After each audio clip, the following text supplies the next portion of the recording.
Okay, it's week 7, module 7, and this week we were talking about the relationship of the CMO's responsibility for financial performance. So my slideshow this week is on the types of firms because you can be a CMO of many different types of businesses. So we're going to talk about a few that were addressed in our book.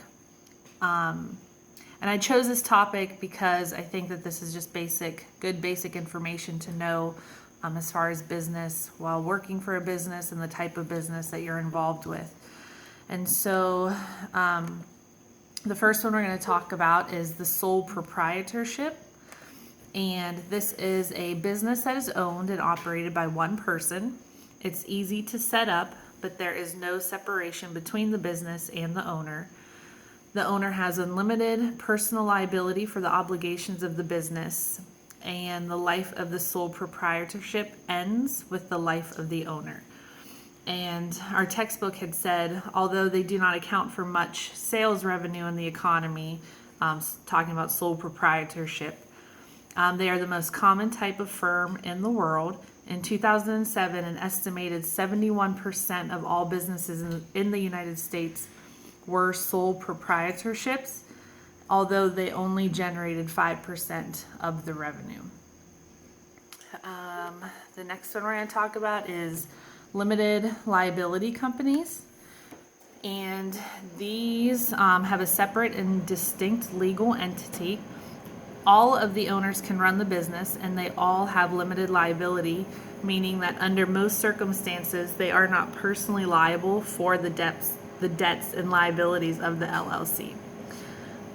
So for example, if an LLC is forced into bankruptcy, then the members will not usually be required to pay the LLC's debts with their own money. If the assets of the LLC are not enough to pay the debts and liabilities, and the creditors generally cannot look to the owners for payment, their debt was with the LLC and not with the people who owned it.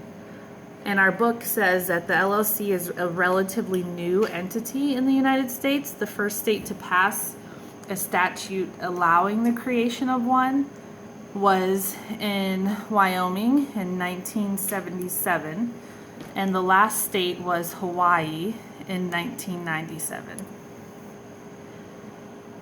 And the next one is corporations. A corporation is separate from owners and functions as an artificial legally defined being. It can enter into contracts, purchase assets, and incur its own obligations. And it's responsible for all of the obligations. As a corporation, the owners of the corporation are not responsible for them on a personal level. It can raise a significant amount of money through the issue of stock or debt financing.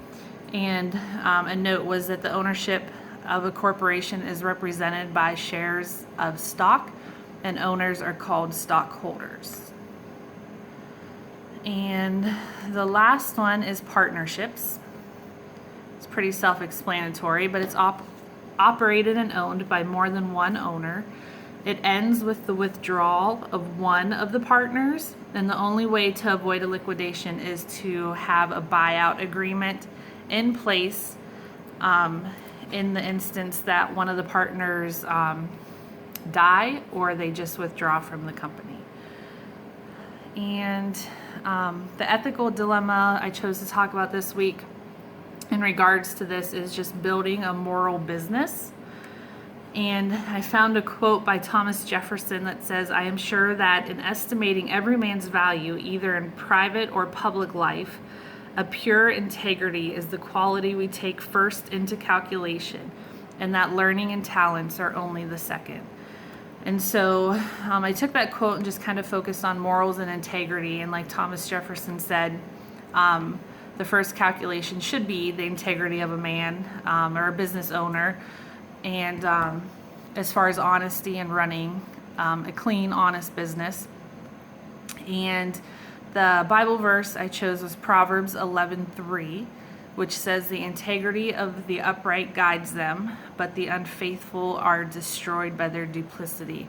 So I thought that was just a nice reminder when you are involved in a business on any level, especially if you are in a high position such as a CMO or a business owner, that you are held to very high standards, and that having integrity is biblical and that it should be withheld. So that's my presentation for this week.